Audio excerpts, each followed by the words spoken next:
So thank you so much for joining the Leadership West Guardians of the West Valley, our lunch and learn on thwarting trafficking and ensuring digital safety. As the West Valley gears up for significant national events, this Lunch and Learn offers leaders an essential platform to learn, share, and collaborate on strategies to combat human trafficking and protect digital spaces.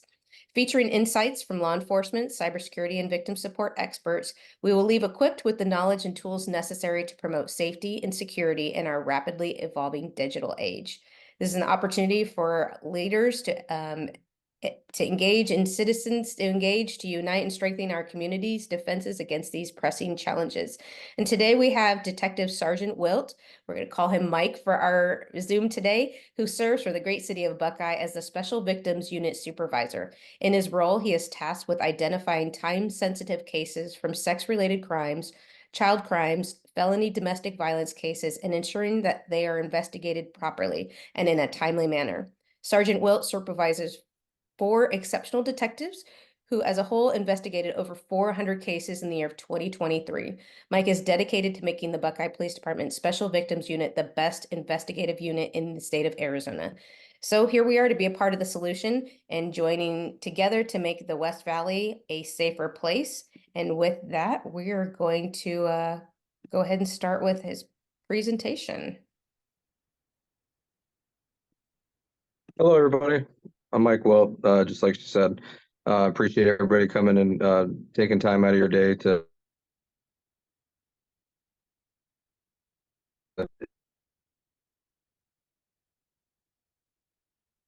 Mike, I think you're cutting in a little bit or cutting out a little bit. Can you hear me now? Yeah, there we go. Okay. Again,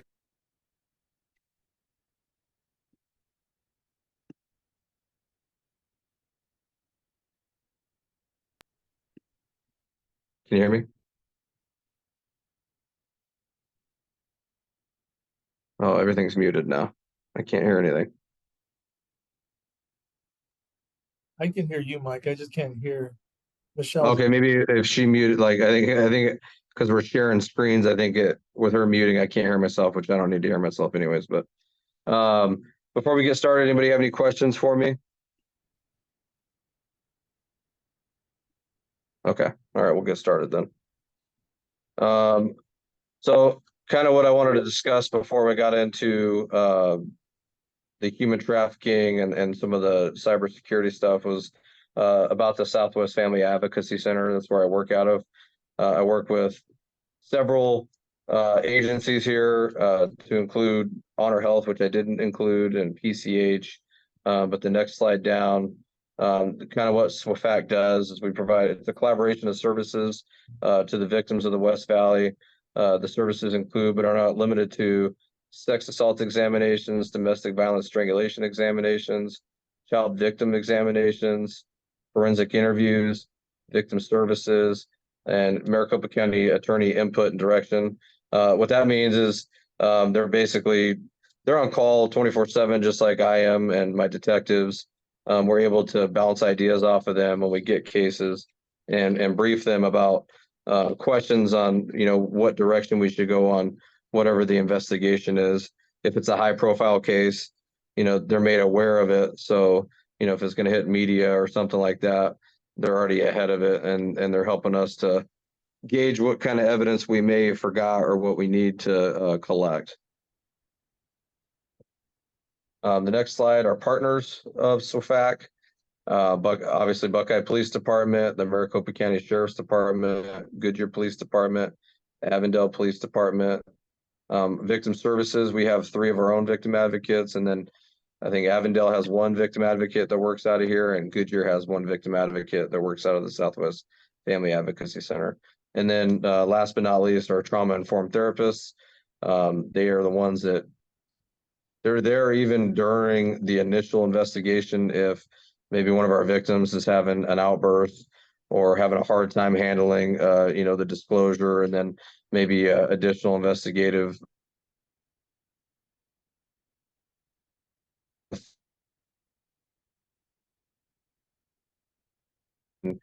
and use their coping skills with the victims for even cases that they don't have as a patient yet.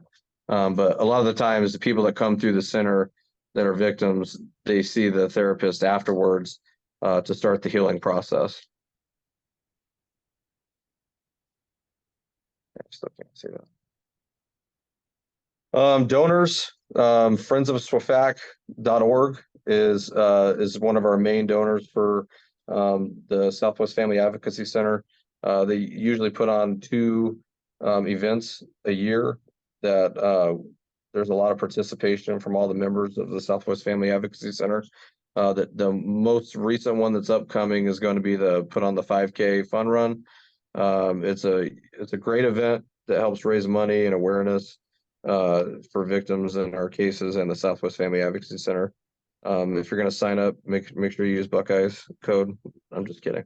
That's for we have a competition between all the agencies, and I think Buckeye won the trophy last year. We got the most people to sign up and do the fun run. So we also had the wine and chocolate event that was put on just about a month ago. It was a great event where there's donations and there's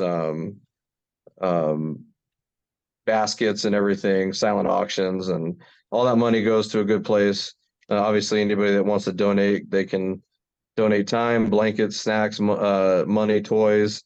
That's all stuff that goes back to the kids and or victims in all of our cases. I got a message. What's in the message? Yeah, so what is the date of the fun run? And we have Tina Conde, who's a council member for the city of Avondale. She's currently the president of the Friends of the Southwest Family Advocacy Center, and Vice Mayor Kano is also on that board. Okay. If anybody's interested in The a little bit more, fun run is April 13th. April 13th. Okay, thank you. Yes, ma'am.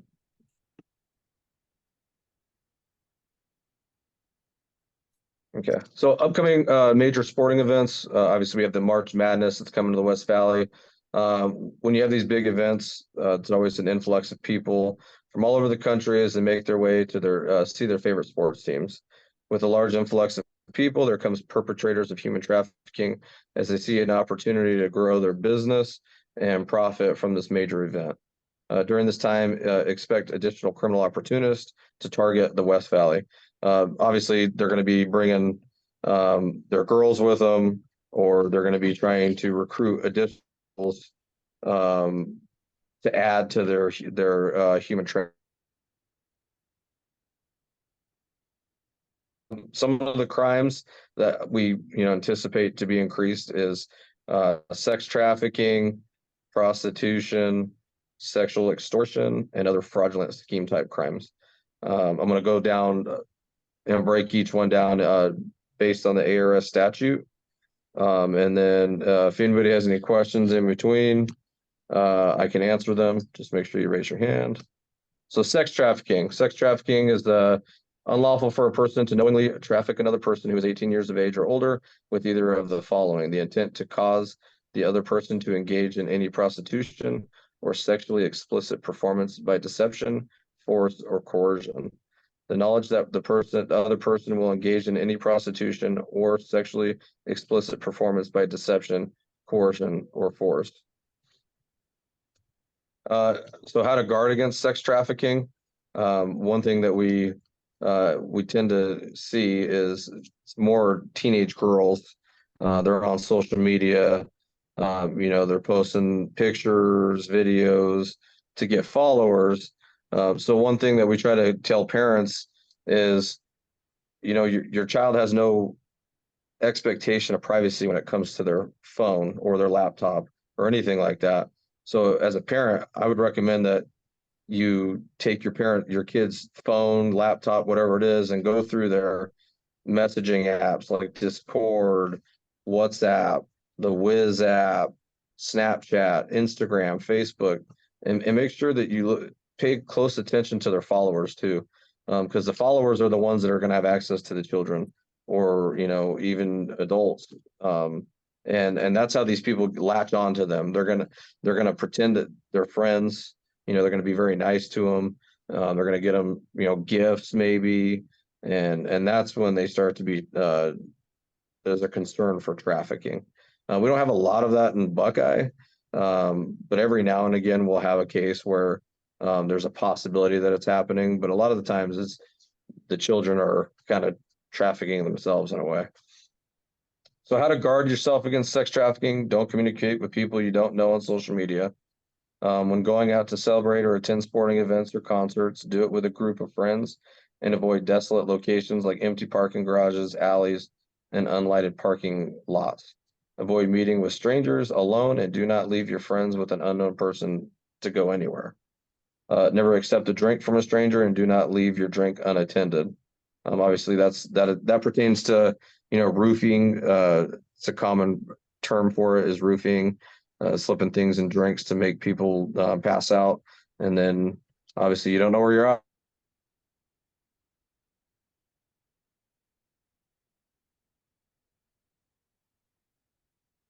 If anybody raises their hand, so if anybody wants to speak up, just in case. Prostitution. Prostitution classifications: unlawful for a person to knowingly engage in prostitution. This section does not prohibit cities or towns from enacting or enforcing ordinances to suppress or prohibit prostitution that provide a punishment for misdemeanor violations that is at least as stringent as provided in this section. We have a city code for prostitution as well, but we have a tendency to use the ARS statute.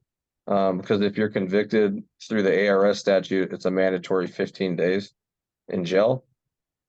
And the city ordinance doesn't provide that same repercussion. So how to guard against prostitution: you don't communicate with persons. I mean, it's pretty obvious, and to state the obvious, you don't communicate with persons attempting to provoke you into paying for any type of sexual act. What SWFAC members are doing to combat human trafficking and prostitution. So we, with the help of Reem George, who's the director of the Southwest Family Advocacy Center, she was able to get a grant for, it's called an AZDEMA grant that goes towards combating human trafficking. We have a team full of, I think, one Buckeye detective, one Avondale detective, one MCSO detective, and one Goodyear detective. And then there's an Avondale sergeant. That's the team. And then every month they collaborate with an agency and we do human trafficking ops. And a lot of the times on like the first night, what we'll do is called a hug op. And what they'll do is they'll get, the trafficking victims to come in, like they're going to provide a service, and then they detain them, offer services, and then we release them. So the services that are being offered are to try to get them out of the business, try to get them help, and get them away from that life, because it's a very dangerous life and it can lead to death and other serious repercussions. Then the next stop is usually it's a 2-day op, it could be 3, but usually the last day or 2 is a John operation is what it's referred to as, and that's when you're getting the people that are buying the human trafficking victims, and those people are arrested, usually just cited and released, but just depends on how severe the crime is, because we have caught child perpetrators as well, and obviously that's a different story. But for prostitution, it's just a simple cite and release with some fingerprints. And it's every month. So You do those operations each month? yes, we do. It's a collaboration. Usually it's only in the West Valley, so it'll be Buckeye does one month, then Avondale does one month, Goodyear does one month, and it just kind of rotates that way every 3 to 4 months. So on to the next big problem that we tend to have right now in Buckeye, especially sexual extortion. A person commits sexual extortion by knowingly communicating a threat with the intent to coerce another person to do any of the following: engage in sexual contact or sexual intercourse, allow the other person's genitals, anus, or female breasts to be photographed, filmed, videotaped or digitally recorded, exhibit the other person's genitals, anus, or female breasts. Ways to guard yourself from that. Let me get to that slide. Don't communicate with, just like the human trafficking thing. Someone's going to try to add you to a social media, try to friend you on Facebook. If you don't know the person, don't accept their friend request. Don't share nude photographs with anyone, even, girlfriend, boyfriend, whatever it may be. Because if your account was to get hacked, because we've had those too, they get a hold of the nude photographs, and they'll, threaten you, coerce you to give you money to pay, money to not share it with somebody. Oftentimes, even after you pay, they're gonna want more money, and then if you don't come up with that money, they're gonna expose you. I just had one a couple weeks ago that the person shared $250, and then the suspect still shared that person's nude photographs with all of his family. Majority of the cases originate out of the United States. So there's really not a lot we can do once we find out that the perpetrator lives in Nigeria, or, I think Philippines, we had one. A lot of them originate out of the United States, or they're using VPNs that mask their IP address. And those are very hard to track once the IP address is masked. So this may seem dumb, but do people ever imitate somebody you actually know, or say, hey, I met you at, and they're stalking your social media to kind of pretend like there is some kind of relationship? Because I can't imagine anybody's just like, oh yeah, I'm just gonna take these random friends and start talking. No, and I think that's sometimes that's what they do, because they'll add, they'll go down someone's friends and they'll add all of their family and friends, so they look like they have, 5, 6, 10 mutual friends, and then they'll add them. Sometimes they do that, and to make them think that they have mutual friends, just start communicating with that person. Let's say it's, I think my recent one was a 15-year-old boy. He had a young lady that reached out to him. She was a beautiful lady that was around the same age as him, and he thought that there was a connection and that they were gonna maybe be in a serious relationship through Facebook. And some people put in work.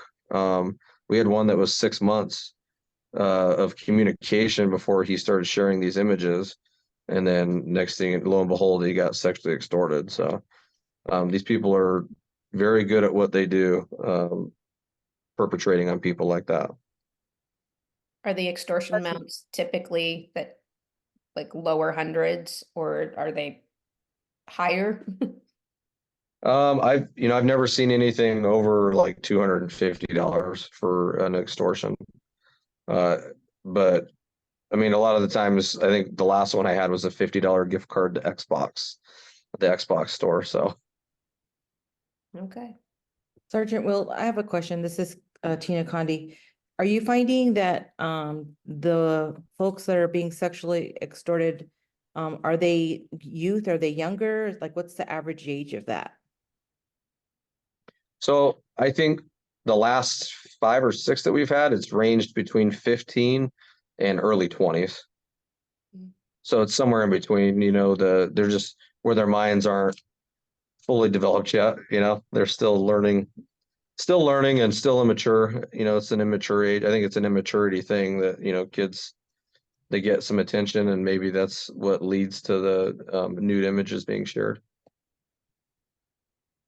But you do see adults this happening to as well. Yes, I actually had one that was, this probably been 6 months. It was a probably 30-something-year-old male that was married. So it happens to everybody.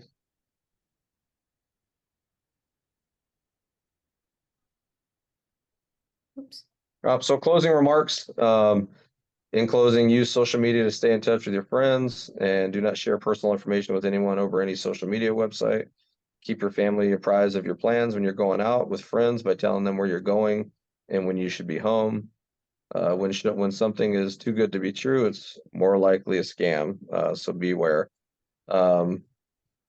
But that's pretty much it for what I had to discuss. If anybody has any other questions about anything related to SVU, I'm here. I can answer any of those. It doesn't have to be in relation to human trafficking, sexual extortion, anything. I've been doing job since 2013, so I pretty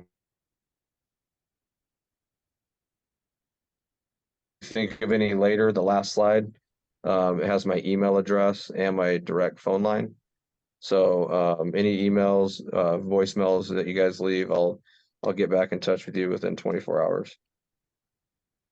So I know me as a parent, I've heard, and I think it's probably social media where I've heard, you probably shouldn't be sending your kids to Westgate, especially not alone, that's a place where kids are taken from.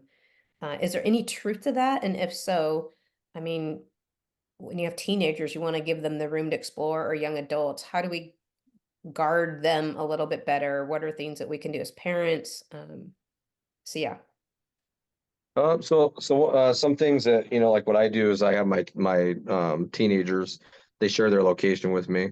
I make sure that when they go out in groups. And I just educate them on the concerns about, being abducted. I don't know about abductions. I haven't heard anything about actual abductions from Westgate. What I do know is a lot of the times, like I'd explained in the human trafficking part, is it's more, you get more bees with honey. So a lot of the times what they're doing is sweetening up the victim by, buying them gifts, extravagant things, candy, gold like necklaces and stuff like that before they start trafficking them and abusing them and all that stuff. Because once they push their family away and cut ties with all their family, there's nobody there to protect them anymore. So that's what I see. And we see that, here, even with teenage girls that are trafficking themselves in a way. But a lot of the times they're pushing their parents away because they see money, they see, what they perceive as success, when in reality, there's not a good outcome down that alley,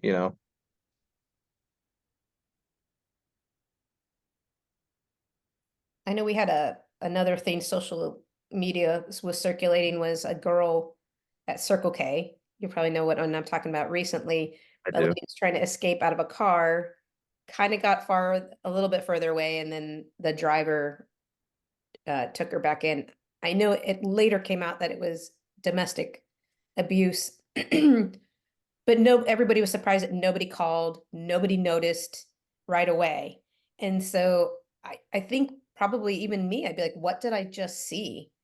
So what are some things, if that were to happen to us, what should we be taking note of? I mean, if I called you, I don't even know what I would do if I called 911. I don't know that I would have, other than it was a color car or something.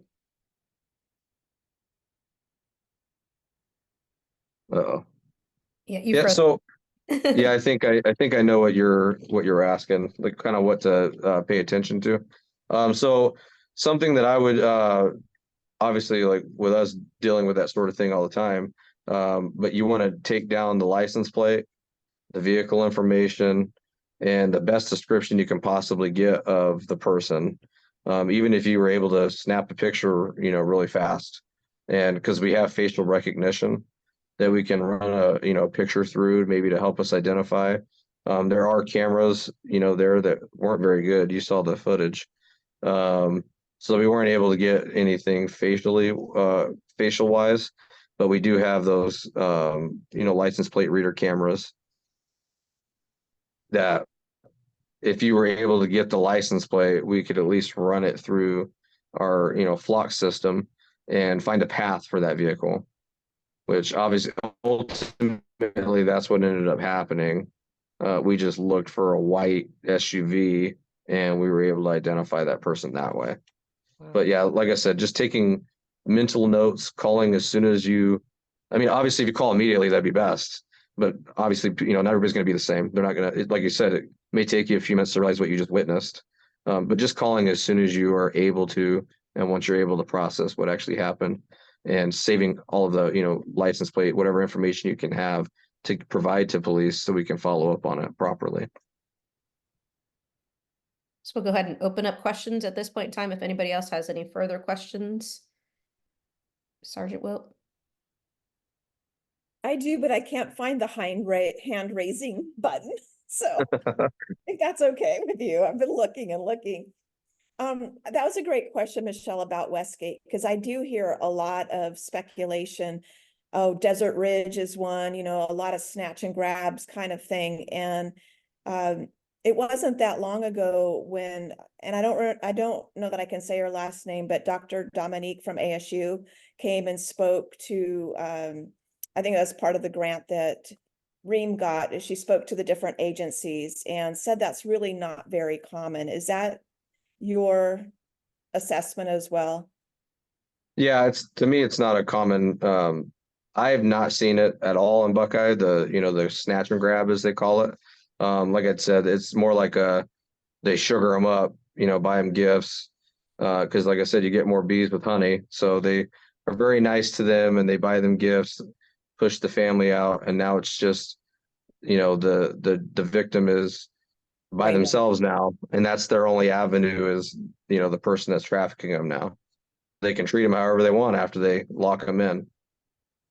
She also said that families don't like to talk about these kinds of things. They don't want their kids to be tainted, and it's hard to get schools or churches. And I don't see that cities talk about this much, but this is happening all the time. Do you have any advice?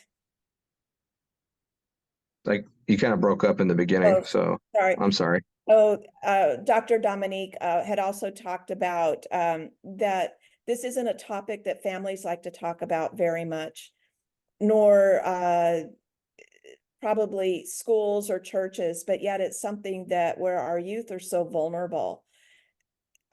Cities don't talk about it that much either. And so do you have any thoughts about how to help inform parents of the need to get connected and learn about this?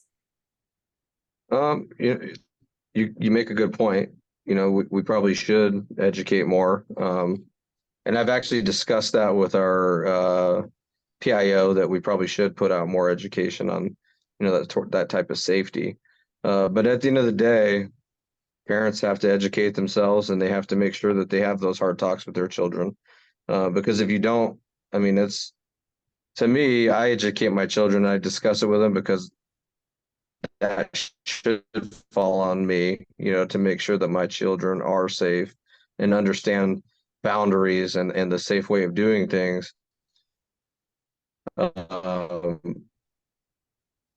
I do better, creating, maybe short videos on internet safety, what to look out for as a parent. We did that a couple of years ago, but it's been a while, and we could probably put out more safety video bulletins to the public so they can at least watch it and maybe either show it to their children or have a conversation with their children after they watch it. That's a great idea. Thank you so much.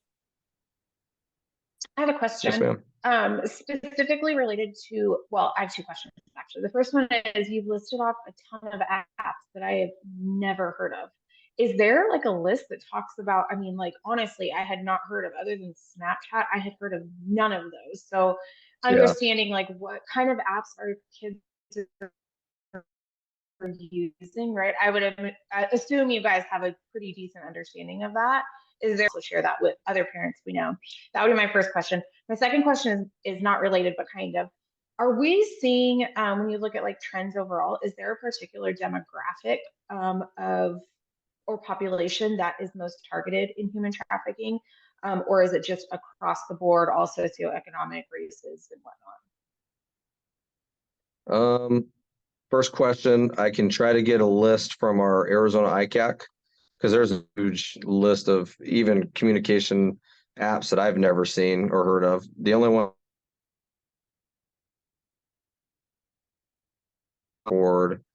you'd be surprised how many apps are out there that people use to communicate. But I'll try to get a list and I can get it out to Vice Mayor Hess so she can put it out to everybody if that works. But going back towards, what was the other part of your question? I'm sorry. Just specifically related, just for my own curiosity's sake and understanding, demographics, do we see trafficking happening across all socioeconomic statuses and races and such? I'd just be curious to know, or is it just like across the board, whatever? I can say that the last op that we did, it was pretty much, I mean, obviously there's maybe some race wise, I couldn't tell you. There was a smorgasbord of people. Age wise, they were all in their early 20s probably. So probably, 18 to 24-ish. I don't know what their economic status is. I can assume that probably wasn't very good before they got into that life, which is why they're in that life. And I can also assume that a majority of them are probably products of the system. They're probably don't have, maybe out of foster care with no parents, but I don't know. We don't get like their background. Usually what we do on those hug ops is we pull them out of the room. We have a short conversation with them, like, hey, are you willing to get help? Are you willing to receive these services to try to, get yourself in a better life? And they usually say yes, and then they take them into another room where all the resources are. And then we don't talk to them after that. Okay, thank you.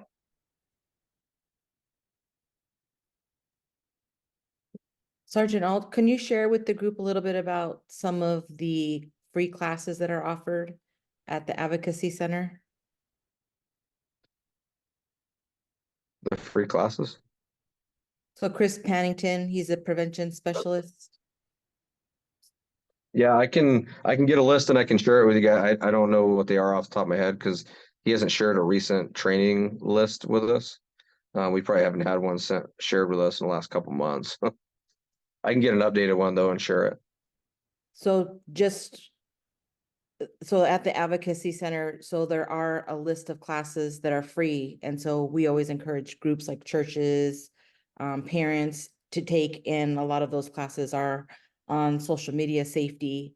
And Chris Pannington is also able to go to schools to teach those to large groups, or he even offers them via Zoom for one-on-one classes. But I've taken a couple of them and I've just learned so much. And my 9-year-old is never getting a phone because it's so scary, social media. And you're right. I do talk to my 9-year-old about social media safety and about these things out there, but there's some youth that don't have parents at home to have those conversations with them. And so I feel like we could do better as educating our parents and also better educating our youth. Because as a I mom, agree. I know that our youth, I could tell them all day about how social media is unsafe. It takes somebody else to tell them that for them to receive it. And oftentimes it might be somebody that's actually gone through it, right? So like somebody in their 20s to speak to these kids. So there's resources out there, but I do feel like because now it's we're talking about it a lot more, that there's things that we can do together to really kind of start having those conversations really with our youth. Yep, I agree.